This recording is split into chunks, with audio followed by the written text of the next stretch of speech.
I the a-hole for asking my mother-in-law to leave our wedding even though she paid for it, after she brought my husband's ex as her plus one? I 28 female met my husband 27 male 4 years after we divorced someone who everyone in his family calls the love of his life. It's okay. I don't really care if they think that way because my husband has assured me that it's not the case, and that he'd never consider her the love of his life. He told me that they were pretty toxic, and that the relationship grew so bad that the best for both of them was to let go, even when his first wife Mindy didn't believe it. It was pretty hard for me to get accepted into his family, especially for his mother because she was so in love with Mindy and adored her as her daughter-in-law. They were pretty close, and even got depressed after Mindy moved to another state since she didn't want to be near my husband. Time went by and my mother-in-law and I bonded after the traumatic loss of my father-in-law almost 2 years ago. His passing crushed her horribly, and my husband and I tried to be there for her as much as we could since he's their only child. The joy came back to her life after we had our first son, and mother-in-law found a new push to live thanks to him. And even though we didn't become the perfect family, we're close enough to let mother-in-law know that she'll never be alone again. But when the pandemic began, money became tight for us. And after having our baby, my husband and I decided to prioritize our needs. We used what his father left him and some of our savings to buy a house, and decided to have a small celebration after we were legally married. But my mother-in-law said no. She offered to pay for it since she was proud of my husband for doing what was best for our son. At first we said no, because it didn't feel right. But my mother-in-law convinced us, saying that she didn't want to miss the wedding just as her husband did if we ended up taking too long.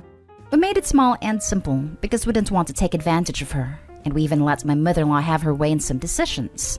Then when the big day came, she has Mindy by her side, and my husband and I are confused.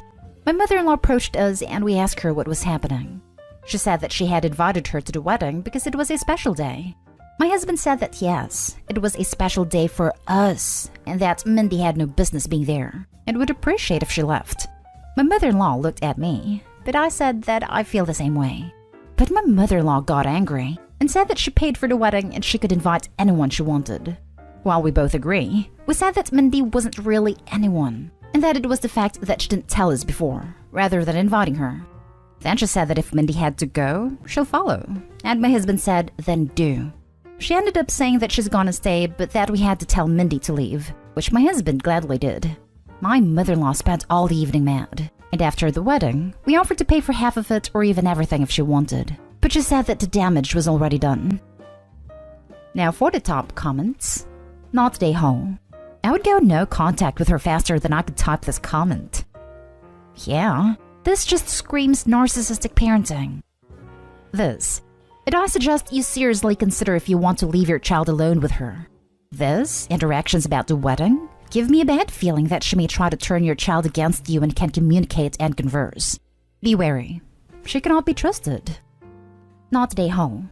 The fact that she quickly pointed out that she is the one who paid for the wedding makes me believe that this was her plan all along. She absolutely planned to be sneaky about this, or she would have told them who she was bringing ahead of time.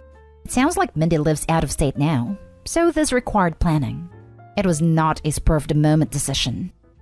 Why would Mindy have even wanted to attend the wedding of her ex-husband that she moved out of state to get away from? What the actual hell is wrong with both her and mother-in-law? Not day home, and really weird that the ex would even want to be there. Right? I'm confused why the ex bothered coming. Super weird situation all around. I'm guessing mother-in-law was hoping that the ex would show up and her son would be overwhelmed by his love for her and he would send his fiancée away and still hold a ceremony. But with the ex. The ex was in on it too, obviously. Next story.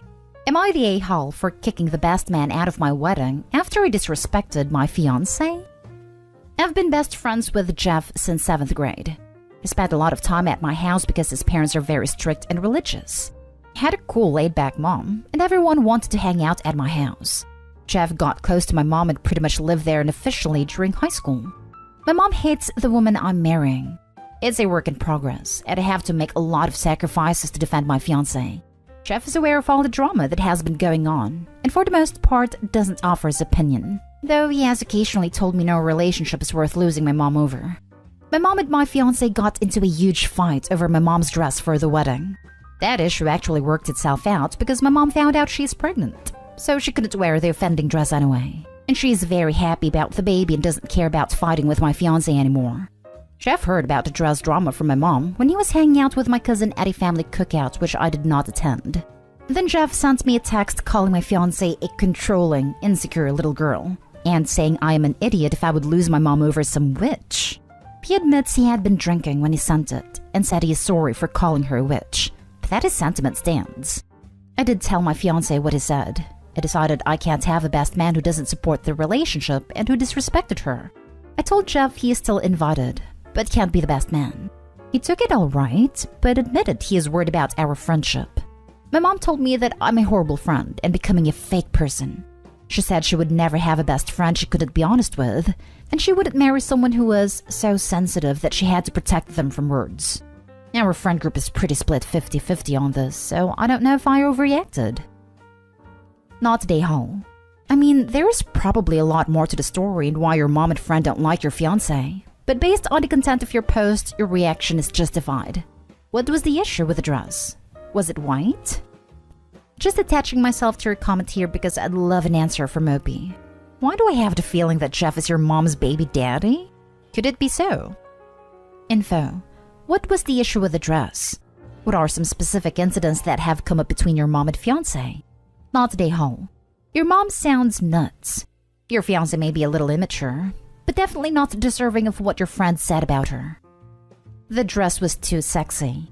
My mom believes in 100% body autonomy 100% of the time, and doesn't like clothing very much. Always have to be showing some skin. My fiancé said it was attention stealing and inappropriate for a wedding. The issue started pretty early on. My mom is ice cold and somewhat abrasive and refuses to do normal things like make small talk. My fiancé then insinuated that I must not have gone to Disney as a kid because I had a young single mom. But I grew up well off, and we traveled a lot, so my mom didn't like that. Then my mom found out they had the same college degree/major and told my fiancé she wasn't going to make any money. But my fiancé pointed out that my mom makes very good money, but my mom just said she is special and my fiancé doesn't have what it takes. My mom then got a boyfriend and decided she didn't need us and told us how much she hates my fiancé. Then my mom had a surprise wedding without being engaged, and my fiancé thought it was too close to our engagement and called her out. So my mom called her jealous and insecure and said she was mad because her dress cost more than your life. My mom gives a lot of unwanted opinions about what is wrong with our relationship and thinks my fiancé is jealous and controlling because she has some insecurities. And my mom is more along the lines of pointing out women to her husband and talking about threesomes. Then my mom announced she was pregnant at my fiancé's graduation party, obviously on purpose. My fiancé was like, "How are you having a kid? Aren't you 50? Which pissed my mom off because she's 38 and looks a good 10 years younger. So she asked her loudly about if she had gotten a job in the industry yet, knowing she hadn't. Now my mom is bragging about how we have no power over her because she doesn't need our kids because of the baby, and my fiancé feels like my mom is trying to act like it is some do-over family and called her out. Next story is titled, Am I the a-hole for not paying 50% of the rent? I moved in with my boyfriend 4 months ago, and we agreed that I would pay half of the rent and utilities. I'm not on the lease, and the utilities are in my boyfriend's name. We have a 2-bedroom apartment. The second bedroom used as a combo home office for me and music studio for him. Then 3 weeks ago, his brother moved in. I came home from a weekend trip with my sister and found him there. No discussion beforehand. I was pissed. My boyfriend swore it was for a week at most until his brother moved in with a friend. So I spent a week on the living room couch. Well, to no one's surprise, that didn't happen. The friend decided he didn't want the brother to move in, given that the brother doesn't work, doesn't clean up after himself, and is a general jerk. Even my boyfriend admits this about his brother. So I can't say I blame the friend. My boyfriend says he can't kick his brother out when he has no place to go, and begged me to give him a couple of months as I had started packing my things. I reluctantly agreed, and boyfriend ends up moving my desk into the living room, where I have no privacy while I work at his music stuff, into a corner of the bedroom, where we are basically tripping over it so his brother can have a bedroom. I told boyfriend he has 2 months to get his brother out, or I would move out. It gets to the time of the month for me to send money to my boyfriend for bills. I send him 25% of the rent and 33% of the utilities instead of 50% for both. And boyfriend is upset, saying that is not what we agreed on. I told him I also don't agree to live with his brother, and I'm just paying what I feel is fair given that. My thinking is that every apartment I have shared, you pay rent by bedroom and utilities by person. Boyfriend starts freaking out, saying that he can't afford that, and that I agreed to his brother staying. I told him that I agreed to not move out. I did not agree to financially support his brother. He told me that I can't just change our agreement, and I pointed out that he had when he added a third person to the apartment. Boyfriend insists he doesn't have enough money to pay that much, as he's short on money and his old roommate moving out is one of the big reasons I moved in. Boyfriend says that he will end up having to not pay something, and that it will kill his credit when he has been working on rebuilding. He tells me that he is already short because he is having to spend more money on groceries with his brother there, as I flatly refuse to pay for more groceries. Still, I refuse to budge. Boyfriend insists that I'm trying to hurt him financially because I'm angry with him and being petty. I am angry, and I know that I can make bad decisions when I'm mad. However, thinking about it, I don't think I should have to support his brother. Living with 2 other people should cost less than living with 1 other person. However, I am doubting my own judgment. Am I being petty out of anger? Am I the a-hole for not paying 50% of the rent? Edit. This has come up many times. Why didn't I tell boyfriend ahead of time that I wasn't going to pay 50% as normal? The answer is that I never thought about money until I went to transfer him money for the monthly bills. That was the first time I realized that I would be financially supporting the brother if I kept paying 50%, and I decided I wasn't going to do it. Now for the top comments. Not the a-hole. As you say, boyfriend changed the rules without asking you. And you were getting less use out of the apartment because you no longer have a home office in a separate room. You have no privacy in the living room when you are working. Your bedroom is cluttered with the music stuff. You have an extra person using the bathroom, taking showers, etc. In every way possible, your enjoyment of your living space has been reduced. Thank you. That is my reasoning as well. It's not just that, Opie. Your boyfriend was only able to afford to move his brother in because you were paying for half. Your boyfriend would not, otherwise, have been able to support his brother entirely. So basically, what he's doing is forcing you to support his brother because he can't himself.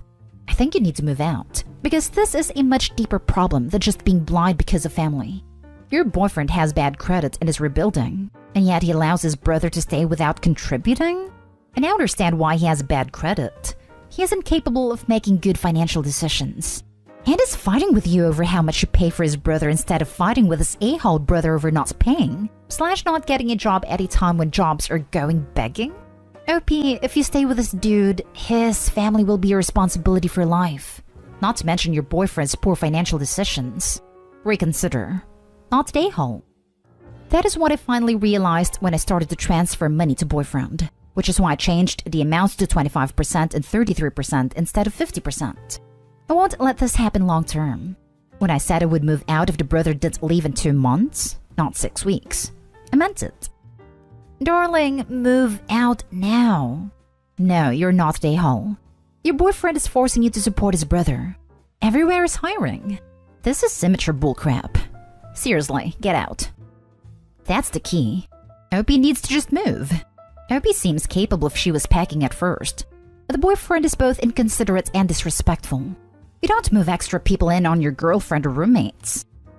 Literally everywhere is hiring. Even if he has to work retail or fast food for a bit, it's something to get back on his feet. Not the a-hole. You breached your agreement the moment to let his brother stay there without even consulting you. Why doesn't brother get a job? There are tons of places hiring, and he can just get his lazy butt out and find one. Because he is lazy. There is nothing physically wrong with him, but he is the youngest child and spoiled rotten. He honestly believes manual labor is beneath him, and he doesn't have the skills to get non-manual jobs. When even his parents got tired of his BS and kicked him out if he didn't get a job, he started couch surfing. Now for the last story. Am I the a-hole for wanting my boyfriend to come support me at the hospital and then being upset that he didn't? I'm 26 female, I'm currently almost 15 weeks pregnant. Just under 3 weeks ago, I started bleeding fairly heavily while at work and had to go to the ER. I drove myself and called my 24 male boyfriend over and over on the drive to the hospital. It took about 7 calls before he answered because he was playing a video game with his friends. I asked if I could pick him up because our apartment is on the way, but he told me to go straight to the hospital, so I did. Once I got there, I had to stay for a few hours. Our boss, we work at the same place, was worried and called me to check on me and ask if he wanted her to go pick him up and bring him to me. I called him and asked, but he said no because he didn't want to make her do that.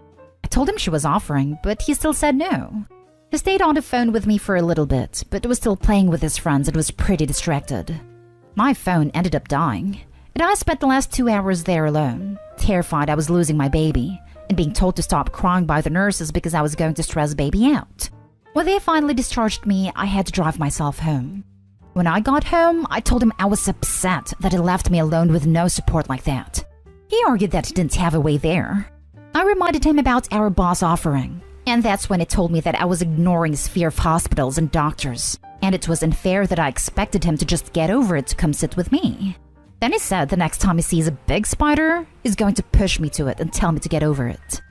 Part of me thinks he should have been there for me and our child, but part of me feels like maybe he's right and I was being inconsiderate of his feelings. Am I the a-hole? Not the a-hole. Just be aware he will not change once baby is born. You're gonna be in for a whole lot more poor behavior on his part. He'll be off playing Monster Hunter while she's in labor.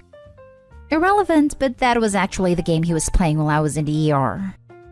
Monster Hunter literally almost ruined my, very new, marriage. My husband plays tons of video games, but for some reason, that was the one that caused me to stop existing. Husband is not allowed to get the new one, and quite frankly doesn't want it because of that. This is horrific and so sad. The last part about a spider really shows his character. Honestly, he sounds absolutely horrible, and a bad person to be around whilst pregnant. I think you should leave him.